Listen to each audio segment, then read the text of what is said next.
안녕하세요. 환자 안전을 위한 의료 판례 분석 17번째 시간이고요. 이번 시간에는 농약 음독 환자의 전원 의무 위반으로 사망에 따른 사건을 좀 살펴보도록 하겠습니다.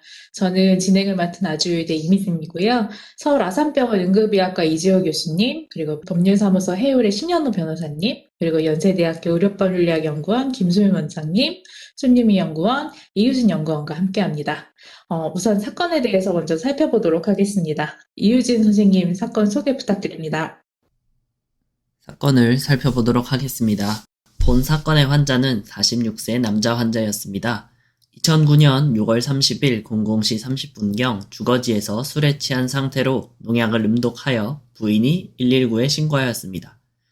01시 41분경 구급대원이 도착하여 이송하였으며 환자는 이송 중 지속적인 구토 증상을 보였습니다. 내원 시 의식 상태는 명료하며 혈압이 183에 113mmmercury, 체온 37.7도로 측정되었습니다. 유기인제에 의한 약물 중독으로 진단하여 위세척 시행 및 활성탄소 투여를 시행하였습니다. 02시 15분 심전도를 측정하였으며 특이 이상 증상은 없었습니다. 피고병원에서는 환자의 의식과 활력 징후가 정상 범주이나 경과 관찰을 위해 상급병원으로 전환할 것을 권유하여 02시 30분 병원이 운영하는 응급 차량을 이용하여 I병원 응급실에 도착하였습니다. I병원 응급실에 도착하였을 때 혼수 척도 합계 3점으로 환자는 혼수 상태였으며 맥박 분당 120회, 호흡수 0회, 산소 포화도 측정 불가로 엠브백잉을 포함한 응급처치를 시행하였습니다. 이후 환자는 심정지 상태가 관찰되어 지속적인 전문 심폐소생술을 진행하였습니다. 02시 50분경 환자는 자발순환이 회복되어 심폐소생술이 종료되었으며 심폐소생술 종료 후 심전도 촬영 결과에서 심실세동은 관찰되지 않았으나 동성빈맥이 관찰되었습니다. 환자는 이후에도 지속적으로 발작과 구토 증상을 보였으며 03시 10분 L튜브 삽입 및 활성탄소 투여, 03시 15분 유기인제 해독제를 투여하였습니다. 2009년 7월 1일 활력 징후는 정상이나 간헐적으로 경련 증상이 있으며 저산소성 뇌손상 진단하에 보존적인 치료를 지속하였습니다. 2009년 7월 30일 환자 상태 호전에 가망이 없다고 판단하여 보존적 치료를 위해 M병원으로 전환하였습니다. 2010년 1월 3일 03시 환자는 선행사인 저산소성 뇌증, 중간사인 폐렴, 직접사인 폐혈증으로 사망하였습니다. 사건의 주요 쟁점은 3가지입니다. 법원은 의료인 측 주장에 대한 판단에 과실이 있음을 주장하였으나 불인정하였고 안전한 이송에 필요한 인력을 제공하지 않은 과실, 전원조치상의 과실은 인정하였습니다. 쟁점사항을 좀 더 자세히 살펴보겠습니다. 첫 번째로 의료인 측 주장에 대한 판단에 과실이 있는지에 대해 살펴보겠습니다. 피고병원은 전원 도착 후 I병원 의료진의 미비한 조치로 일정 시간 동안 환자가 방치되었다고 주장하였으나 법원은 I병원으로 이송되는 과정 중에 호흡이 정지되어 혼수 상태에 빠졌다고 보아 과실을 불인정하였습니다. 두 번째로 안전한 이송에 필요한 인력을 제공하지 않은 과실에 대하여 살펴보겠습니다. 환자 측은 응급환자 이송에 필요한 인력을 제공하지 않았으며 필요한 조치를 취하지 않은 상태로 환자를 방치한 과실이 있다고 주장하였으며 법원은 피고병원이 환자를 이송함에 있어 응급상황 대처에 필요한 인력을 제공하지 않은 과실이 있음을 인정하였습니다. 마지막으로 전원조치상의 과실에 대하여 살펴보겠습니다. 환자 측은 I병원 의료진에게 단순히 응급환자라고 말하며 환자의 상태는 일체 전달하지 않은 과실이 있다고 주장하였으며 법원은 I병원에 사전에 환자에 대한 연락을 취하지 않았던 것으로 보이는 점과 환자가 적절히 인계되도록 조치를 취하지 않은 점 등 전원 시 환자에 대한 보호 의무를 소홀히 하고 필요한 조치를 취하지 않은 과실이 있음을 인정하였습니다. 원인별로 재발 방지 사항을 살펴보겠습니다. 의료진을 포함한 직원 측면에서는 전원 조치 미흡과 관련하여 전원 예정 병원에 미리 연락하여 수용 가능 여부를 확인하고 전원 시 의료 인력 동승 관련 자료를 동봉하도록 해야 합니다. 의료기관 측면에서는 전원 체계 구축과 관련하여 전원 절차 및 준수 사항에 대한 교육, 응급의료 관련 진료 체계 구축을 하도록 해야 합니다. 법 제도적인 측면에서는 전원 조치 미흡과 관련하여 응급 환자 이송 지침 배포 및 활용, 전원 절차 교육 프로그램 제작 및 제공, 안전한 전원에 대한 국민인식 제고를 시행해야 하며 전원에 대한 재정적 지원 부족과 관련하여 전원이 가능한 병원 섭외 및 환자 관련 자료 동봉에 대한 수가 및 기금 운영 방안을 개선해야 합니다. 앞에 사건에서도 저희가 전원 관련되어 있는 거 언급 한번 해보긴 했었는데요. 이 사건 역시도 이제 전원 시에 의료진이 동승하지 않았다라는 사실 과실로 인정된 사건인데요. 이재우 교수님, 이 부분에 대해서 한번 또 말씀해 주시면 좋을 것 같은데요. 네, 이 사례도 환자를 이송하는데 구급 차량 자체도 이송할 때 이제 문제도 있었고, 그 다음에 환자를 이송할 때 이송받는 병원하고 의사소통도 안 된 것 같고, 응급의료 법률에 의하면 환자를 이송할 때 사전에 연락하는 걸로 돼 있는데, 이 사례는 사전에 연락한 게 아니고, 예, 그냥 상급 종합병원으로 이제 환자가 이송된 걸로 알고 있습니다. 그래서 정보도 이제 제대로 제공한 것도 아니고, 그 상황에서 이제 환자를 받은 병원에서 환자가 도착했는데 의식은 없고, 상당히 지금 환자를 무책임한 상태라고 좀 생각이 되고, 심각한 문제라고 이게 생각이 되고, 사실은 119에서 환자를 처음 병원에 이송할 때 농약 중독이라는 걸 알고 유기인제 중독이라고 하는 거를 들었으면은 그 중독 처치가 가능한 병원으로 이송을 했었어야 될 거라고 저는 생각이 되는데, 예, 그렇게 이송하지 않는 이유가 어디 있는지 잘 모르겠거든요. 그게 무슨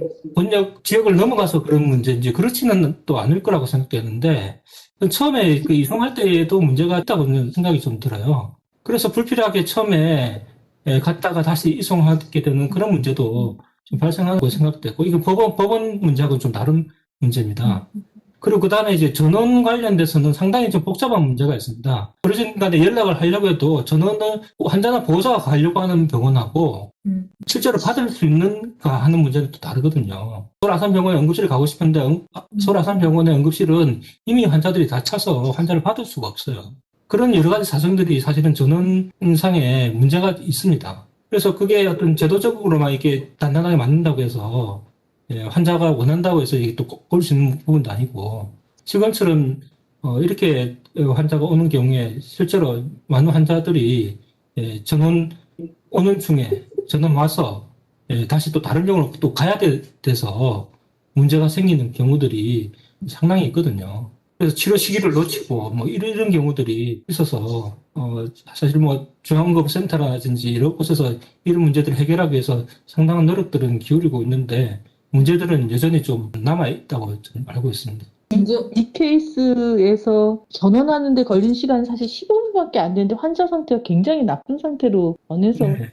도착을 하게 됐는데, 사실 이전 병원에서 유기인제인 걸 알았으면 도착하자마자 해독제를 또 투여했어야 되는데 상태가 나쁘니까 환자 상태를 돕기 위한 조치를 한 다음에 한 3시 15분에 유기인제제를 투입해서 사실 이것도 좀 늦어졌다고 봐야 되는 거죠. 119에서도 좀 경험이 많거나 이렇게 되면은 처음에 이제 환자를 이제 이송할 때 중독 치료가 좀 경험이 있는 쪽으로 이제 갈 수가 있었을 것 같은데, 뭔가 또 이유가 있었겠죠, 뭐. 신현우 변호사님 혹시 어떻게 보셨는지 궁금합니다. 이게 농약 먹고 이렇게 자살 시도한 사건들 보면 법원의 판결이 굉장히 양분돼 있어요. 그러니까 자살 근처에 방점을 두면 웬만하면 다 기각을 시키고요. 제가 아주 극단적인 사건은 자살 시도하고 병원 가서 위세척 하려고 했더니 나 세척 안 받겠다고 아주 적극적인 거부를 해서 거기 있는 이제 의료진들이 다 발목 잡고 뭐 몸통 잡고 했는데 결국은 시도를 못하고 사망한 사건이 있었거든요. 근데 이 사건은 또 대법원까지 가서 인정을 했어요. 그때 법원 얘기는 그 발버둥 치는 사람을 어떻게 몸으로 잡으려고 그러냐, 세데이션 시킨 약물을 놓으더라도 적극적인 치료했어야 되지 않느냐 해서 또 이렇게 인정한 사건들이 있거든요. 근데 개인적으로는 아까 우리 이 선생님 말씀처럼 이게 우리나라의 시스템상의 문제거든요. 이런 사건들이 있으면은 119가 이제 중앙공무원이 돼서 그러는데 환자의 이송 체제상의 구조적인 문제가 이게 사실 제일 커요. 119에서도 이런 환자 이송을 할 때는 이 소방본부에 연락을 해서 현재 상태 보고하고 지시 받아서들 보내거든요. 그리고 어느 병원이 다 지정들 되어 있는데 이 건처럼 미세척이 필요한 농약 음독 환자라 그러면 바로 보냈어야 되는데 한 단계 건너서 가는 바람에 치료시키를 놓쳤다 그러면 이거는 국가가 잘못한 게 적지 않다고 생각을 해요. 그래서 이런 시스템들을 앞으로 어느 정도 보완을 해야 되지 않을까 하고, 이걸 보완하려면 결국은 조금 여기에 오해될 수 있을지는 몰라도 소송을 통해서 해결하는 게 가장 빨리 해결될 수 있는 것 같아요. 이게 좀 다른 얘기지만 최근에 우리나라 왜 코로나 방역 시스템이 이나마 자리 잡은 게 개인적으로 그 메르스 사건 때 한 100건 정도를 기획소송을 해서 지금도 진행을 하고 있거든요.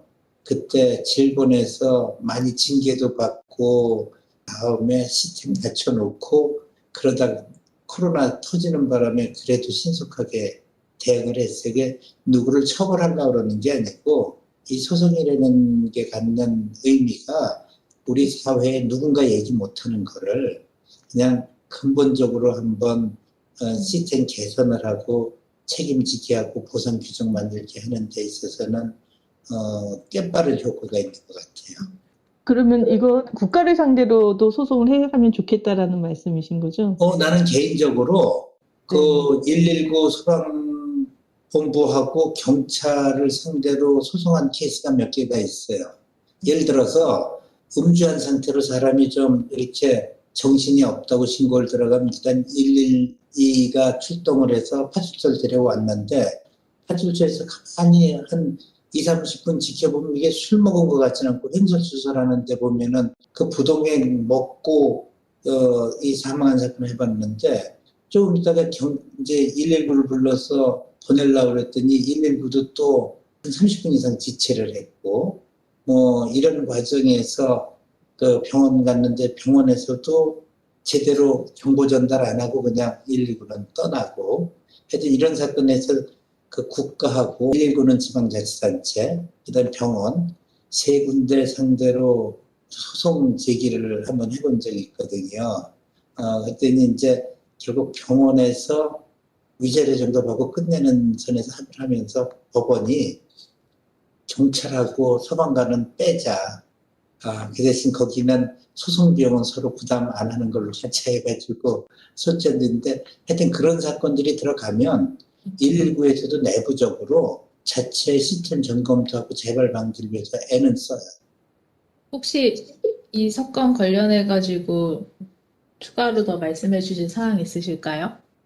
없으시면 이번 사건 여기까지 다루도록 하겠습니다. 감사합니다.